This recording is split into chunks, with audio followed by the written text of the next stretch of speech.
Hi, I'm going to try another video cast here with my new book, Visnostic Selling. If you have the book, if you'll turn to page 18, it's called A Different Kind of Christmas Story. And I want to talk about this because there's a lot of significance here. First of all, for those that are new to the concept, Visnostic Selling is two words, visualization and diagnostic, that's been brought together to be Visnostic. I actually contacted Webster's Dictionary to have it added, and it takes a while, but hopefully someday it'll be in the dictionary. But Visnostics, the book is totally about visualization and the neuroscience that's behind the power of visualization. There's a lot of exercises in there that kind of let the reader prove to themselves the power. It's almost like a magic trick when you try some of these things that the book asks you to do in the exercises. But on page 18, there's a story, and this is something that really happened to me. Part of visualization is translation. So if you have a slide full of words, your audience is having to take those words and interpret them and translate them into how it affects them and why do they care. So while you think you're presenting, their brain is having to do double the work because they're listening to you and they're taking letters and translating them.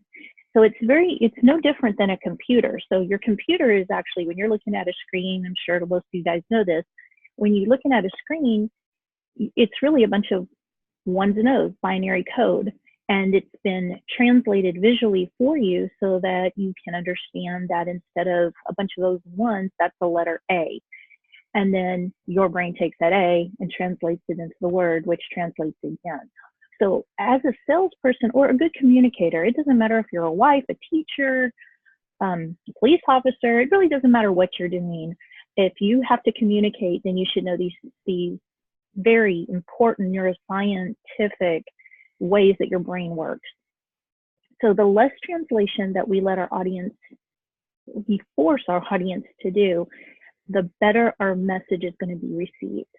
So I want to tell you a story that's on page 18 that really happened to me. And it was during Christmas time. It was here in the Dallas area. It was a very well-known retailer, and it's not JCPenney's, so see if you can figure out who it was.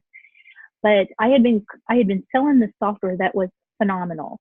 In the old days, or typically most companies had to shut down production in order to do backups or to do migrations from, upgrading it to a more powerful computer or server. So the most popular time, especially for retail companies, was during Christmas, because that's when none of the stores were open. So there was no need for production, and then they could bring down production and do these migrations or upgrades or whatever it is that they needed to do. My software allowed them to do these migrations without having to bring down production. And so this was like the easiest thing I've ever sold in my life, because when you went to people and said, you don't have to do this on weekends anymore, you don't have to do your backups on weekends, you don't have to do upgrades on the holidays, they were all over it. And so this one customer in particular, I already knew, he had told me over a lunch that every Christmas he watches his kids unwrap his gifts. He doesn't even get to put them together, and then he has to go to work. And so I drove out there. I was so excited. This guy was never going to have to work on Christmas again. He was going to get to spend every Christmas with his family. So I went out there. I did my presentation. I really pitched that. And I was driving home. I like patting myself on the back. It was a great presentation, well received. And I get the call that they've decided not to go with me. And I was so flabbergasted. No one had told me no, ever. So I got in the car, and while I was still in the car, I turned the car around and went back, and I wanted to ask, what did I do wrong? What did I offend someone? What happened?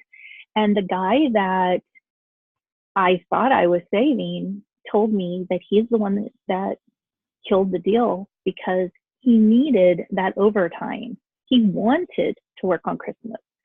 I think he got triple pay.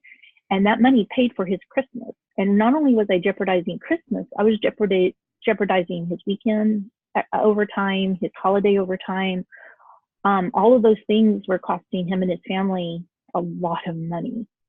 And, so this is an example of translation where I thought I had something that was going to change and rock this guy's world. He looked at me as the villain. I thought I was going to be the heroine.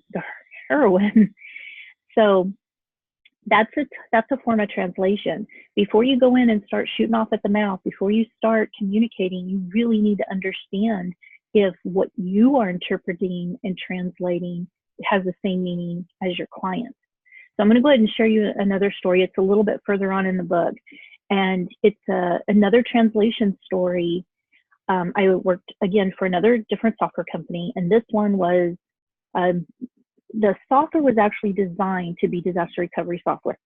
So that when you went to restore something, it would show you all the hidden places that these files were installed on your computer, so that you were actually backing up everything associated with an application. And then it would put it in priority on how you had to go restore it if something happened, your building blew up, and you needed to go take your backups and restore them. It was very helpful in the disaster recovery, business continuity, backup world. So I was presenting it to a huge company here in Dallas. We were actually doing some training for them. And one of the students stood up and she is freaking out. And she said, you are teaching this wrong. This is not a disaster recovery tool. This is an application management tool. And we've been looking for one for a year.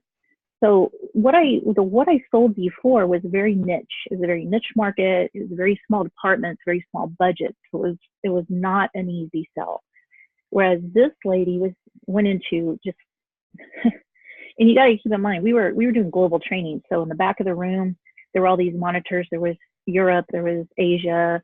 There was like 18 countries represented, and this lady in Dallas was freaking out in this auditorium, saying that they were about to lose a major military government contract because one of the applications that they were managing this customer with kept crashing, and all the vendors associated, the hardware, the network, the software, everybody was pointing fingers at each other and not taking accountability. So nobody knew what was causing the crashing, and they were in jeopardy of losing this contract. Well, because my software identified all of the hidden files associated with an application, this lady was actually looking live at that particular application that kept crashing, and she saw a file that she realized their virus software had been attacking because it was an unknown file. They thought it was a virus, so it was destroying it, which was collapsing and bringing down the application. So the software was designed to do one thing. That's what I was trained on how to articulate and train people, is how it was designed to work. But the client saw it completely different. They saw a whole new way to use this. This opened up doors to much bigger departments, much bigger budgets, much less competition, and a higher demand. And understanding how your clients actually use the product, going back and talking to them after you sold to them to find out what their actual results and how quickly they got those results, will really affect your future ability to communicate with potential clients.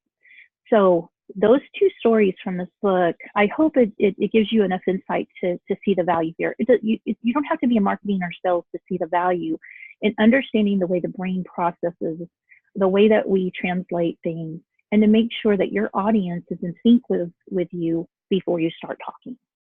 So if you have any questions, I have a special email set up for people that watch these podcasts. It's podcast@dynaexec.com. Send it to me. I want to interact with my readers. I want to have a book that's twice the size as it is today, because I want your success stories in the next edition. And the only way I'm going to get that is to get to know you and to help you be successful. So thank you and have a great day. I look forward to hearing from y'all. Bye.